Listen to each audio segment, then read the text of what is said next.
저번 주는 좀 상당히 뭐 이렇게 새로운 뉴스가 좀 많았는데, 첫 번째는 제가 여러분들에게 얘기 드리고 싶은 거는 뭐냐면, 음 호주는 현재 두 가지 문제를 갖고 있습니다. 첫 번째는 이민을 컨트롤하는 문제도 있지만, 또 어떤 직업군은 상당히 부족하는 경우도 있어요. 그런 문제가 있습니다. 근데 지금 전체적으로 이민을 감축하는 계획이 있기 때문에 어떤 직업군은 들어가고 어떤 직업군은 빠져야 된다는 생각을 해요. 그래서 호주에서는 이렇게 얘기했습니다. 호주 이민성 장관은 이렇게 얘기했습니다. "호주의 미래를 생각해서 어떤 직업군이 좀 더 필요한지를 고민해 보겠다. 그리고 단기적으로 우리가 단기에 필요한 직업군들은 고용주 스폰으로 해결하겠다." 이렇게 발표했습니다. 그리고 저번 주에 이렇게 발표했죠. 15일 날에 점수제 189를 반을 날렸어요. 그리고 주정부는 뭐 3만 으로 그대로 고정하고, 그러면 고용주 스폰은 8,000원 늘렸습니다. 자, 이 얘기는 무슨 말이냐면, 여러분들을 점수제에서 고용주 스폰으로 좀 더 몰겠다는 얘기고, 두 번째는 뭐냐면, 점수제 189 비자는 많이 점수가 올라갈 가능성이 높고, 특히 이민성이 생각하는 직업군이 아니면은 뽑히기 어렵다고 생각하시면 됩니다. 자, 근데 문제는 뭐냐면, 현재 호주는 또 집이 부족하죠. 집이 부족합니다. 근데 이민 감축을 전체적으로 시행을 하게 되니까 학생 수도 줄고 학생 비자도 어려워지고, 근데 지금 현재 컨스트럭션 쪽에 집을 더 지어야 될 사람들을 뽑지 못하는 문제 생겨요. 189도 힘들고 주정부도 쉽지 않아 보입니다, 거기서도. 그럼 고용주 스폰을 가는 고용주들이, 이 컨스트럭션 쪽에 뭐가 문제냐면, 컨스트럭션을 직접 고용을 제대로 안 합니다. 대부분 다 ABN으로 하기 때문에 고용 스폰에 자격이 안 되는 회사들도 많고, 자기의 경력을 증명하기 어려워하는 분들도 많습니다. 그래서 그런 부분이 현실적인 문제가 있습니다. 근데 뉴스에서 이 얘기가 나왔던 건 뭐냐면, 이미 이 컨스트럭션 쪽에서 로비하시는 분들이 코어 스킬 리스트에 조금 관심을 많이 갖고 있죠. 그래서 직업군을 더 늘려 달라고 얘기하는 거예요. 뉴스에 나왔기 때문에 이민성은 이걸 모니터링 하거든요.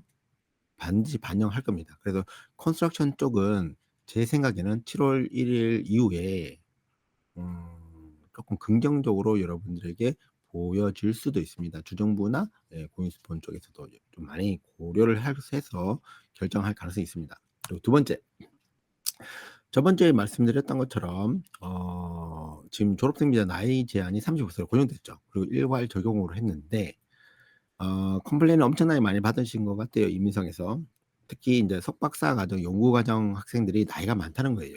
그러니까 그를 일괄적으로 35 세로 적용했을 때 자기들의 우수한 인력이 빠져나간다는 거죠. 그리고 여러분들이 이민 신청할 때 박사를 끝나고 가는 게 아니라, 보통 박사를 끝내고 산업 현장이나 연구소에서 일을 하게 됩니다. 근데 그분들에게 바로 스폰을 못 주는 경우가 있는데, 그럴 때 이 졸업생 비자가 그분들이나 학교, 대학이나 연구센터에서 좀 유용하게 이용이 되거든요, 따로 스폰을 줄 필요 없이. 근데 그거 자체를 차단시키는 문제가 생기죠. 어. 그러니까 이민성이 그 컴플레인 걸으니까 저번 주에 이렇게 얘기했어요. "이 부분에 대해서 조금 내부적으로 검토를 하겠다."라고 얘기했습니다. 그 말은 뭐냐면, 제가 말했죠. 검토한다는 것은 변화가 있을 거라는 얘기입니다. 그래서 지금 현재 뭐 브리티시하고 지금 뭐 몇 개 나라, 그다음에 홍콩 비자, 그런 친구들은 50 세로 그대로 하고 영어 점수 그대로 유지하고 뭐 그런 게 있거든요. 근데 지금 현재 석박사 연구 과정은 나이 50 세로 그대로 유지할 거라고 했습니다. 자, 그러면 여러분들 중에 '석사 연구 과정이 뭔가?'라는 질문이 있죠. 일반적으로 외국인들은 석사 연구 과정 못 들어갑니다. 보통 석사 코스웍을 가죠. 그래서 여러분이 석사를 한다 해도 석사 리서치 과정을 하려면 또 공부를 더 하셔야 돼요. 그럼 석사 리서치 과정은 누가 하냐면은, 여러분들이 그 대학교 때 마지막 학년이 아주 우수해야 돼요. 우수해야지만 석사 연구 과정이나 또는 뭐 석박사 연구 통합 과정 이렇게 들어갈 수 있습니다. 근데 일반적으로 외국인들이 한국에서나 뭐 다른 나라에서 학부를 마치고 석사를 가게 되면 석사 코스웍이에요. 코스웍과 리서치 차이가 뭐냐면은, 코스웍은 수업을 듣는 겁니다. 과정이 있고. 근데 리서치 과정은 수업이 없습니다. 교수님하고 1대1로 수업을 하고 연구를 하는 겁니다. 좀 전혀 달라요. 일반적인 그 외국 학생이 듣는 과정은 아니라고 생각해요. 그러니까 실제적으로는 의미는 없죠. 그러니까 여러분들은 그냥 박사과정일 경우에 나이가 50 세로 유지가 된다 정도로. 그러니까 내가 만약에 지금 35 세다. 석사를 하는데, 예, 그럼 박사를 하셔서 졸업생 비자를 가는 방법이 있겠죠. 근데 여러분이 졸업생 비자 때문에 박사를까지 가야 되는 거는 좀 한번 좀 고려를 해볼 필요는 있습니다. 자, 그다음에 또 이민성이 어제 또 발표했습니다. 갑작스럽게. 갑작스러운 거라고 하면 갑작스러운 거긴 한데, 지금 현재 그 5월 28 일이죠.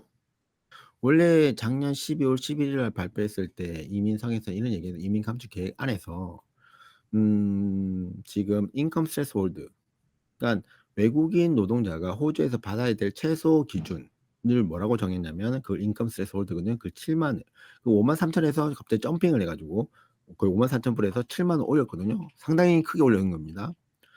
근데 거기서 멈추지 않았어요. 보통은 그렇게 하고 몇 년을 갔거든요. 근데 지금 이 이민성은 어떤 생각을 하냐면 매년마다 올릴 생각이에요. 매년마다. 여러분, 이게 73,000이 여기서 멈추지 않습니다. 여기 73,150 이죠. 그러니까 이거는 그럼 언제 이게 적용됩니까? 예, 7월 1 일부터, 7월 1 일부터. 그러면 이게 또 질문이 나옵니다. 그러면 "내가 피자를 7월 1일 전까지 넣어야 됩니까?" 라는 질문이 나오거든요.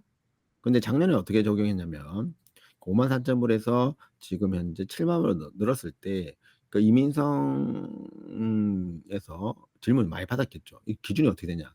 그 법무사협회에서 질문을 던졌을 때 이민성이 이렇게 대답을 했습니다.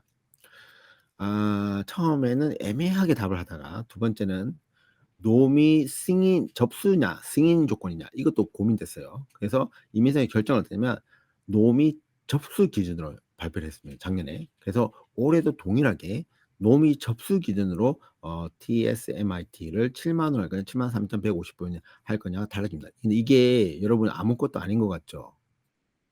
이 중요합니다.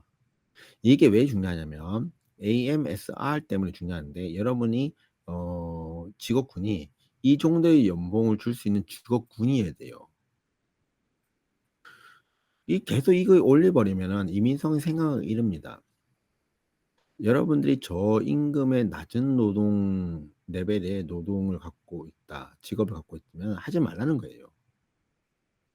그러니까 이민성은 여러분들이 계속 이민 그거를 고용주가 스폰을 주니까, 예, 막는 방법 중에 하나가 뭐냐면 이거를 많이 올리는 거예요. 73,150. 이게 옛날에는 제가 옛날에 고용 스폰 줬을 때 457 비자 줬을 때 얼마 안 됐어요. 진짜 처음에는 엄청 낮았단 말이에요. 근데 지금 이게 73,150 까지 간 건 좀 일반적이지 않죠, 지금 현재. 근데 내년에 또 오른다고 하니 쉽지 않습니다. 그 약간 소규모 스몰 비즈니스 오너들은 상당히 어려움을 겪을 가능성이 있어 보입니다. 그리고 여러분들도 스폰 받기가 어려워지겠죠.